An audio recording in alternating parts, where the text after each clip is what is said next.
আমি আসি বাংলাদেশ ইসলামী ছাত্র শিবির কর্তৃক আয়োজিত জুলাই আগস্টের গণহত্যার সেই মুহূর্তগুলো তুলে ধরা হয়েছে এই জায়গায়। আপনারা দেখুন বাংলাদেশ ইসলামী ছাত্র শিবিরের আয়োজিত এই প্রদর্শনী।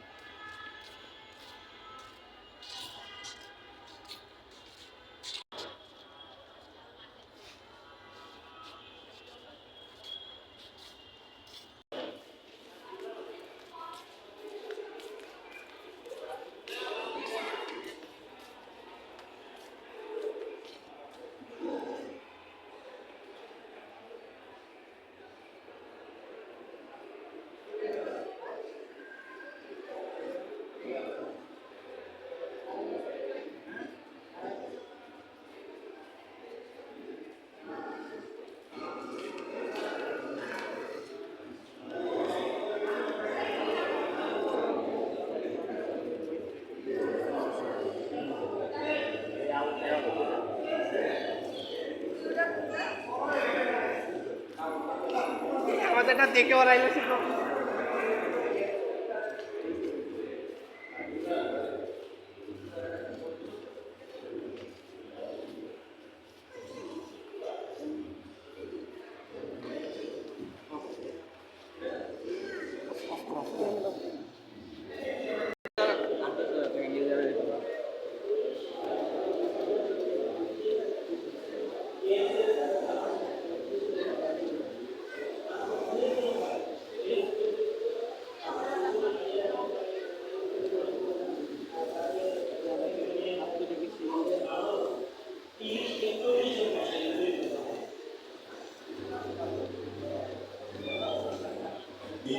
যারা শহীদ হয়েছে তাদের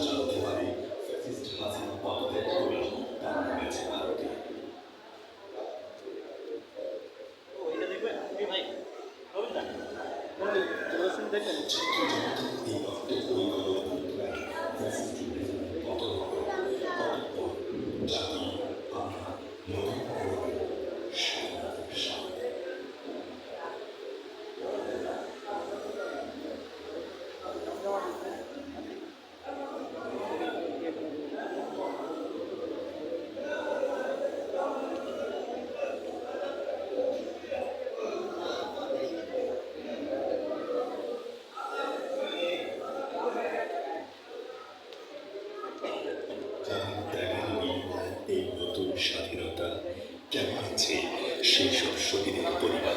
হাসিনা আমার ছেলে পাঁচে তুলে নেয় আমার ছেলে দুনিয়া থেকে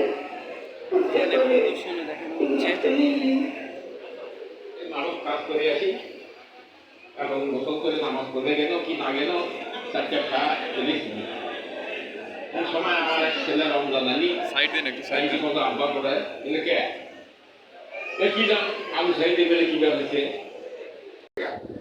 কেমন কুয়ায় দামে মারা গেছে অনেকক্ষণ পরে পরে শুনলো যে মারাই গেছে আসমানটা ভাঙ্গি যেমন মাথা পরে সেই রকম পড়ে গেল হাতিতে হাত তুলে হয়ে দেয় এটা আল্লাহ আবার সহায় 3:30টার সময় লাশ আসে বাড়িতে। লাশ আসার পরে এই দেন দরবার করে প্রশাসনের লোকেরা দ্রুত মাটি দেওয়ার জন্য চাপ দেয়। পরবর্তীতে সকাল 8টার সময় মাটি দেওয়ার সিদ্ধান্ত করা হয় তাদের চাপের মুখে পড়ে। শান্তমণি লাশ আমার হাতে দেয় হয়তো অন্য কারো লাশ আমার হাতে দিয়ে আমি বলবো যেটা আমার শান্তমণি নেন দেখি তো আমার শান্তমণি আমার মালিক এরকম রক্তাক্ত হয়ে গেল। আমি এত অনুরোধ করলাম যেটা পোস্টমর্টম করবে না, কেউই আমার কথা শুনলো না। আমার ছেলেটাকে এরকম রক্তাক্ত করে দিল।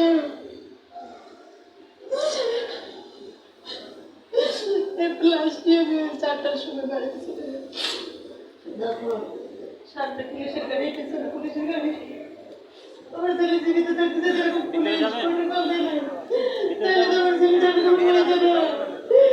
এরকম প্রোটোকল দিয়ে কি করবে? ছেলেকে নিয়ে তো আমার অনেক স্বপ্ন ছিল। আমার ছেলে বিদেশ যাবে, লেখাপড়া শুনে সংসার বাড়ি চলে যাবে, ক্লাস করতে হবে। দিন আগেই আমি পাসপোর্ট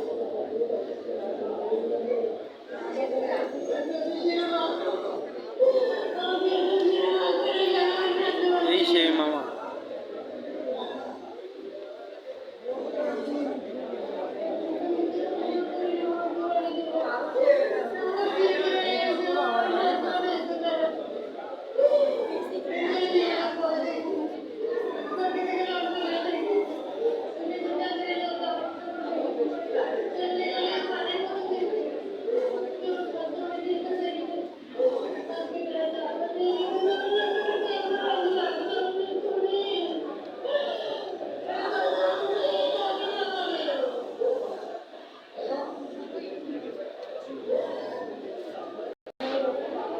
एक पीछे थोड़ा दूर आके भाग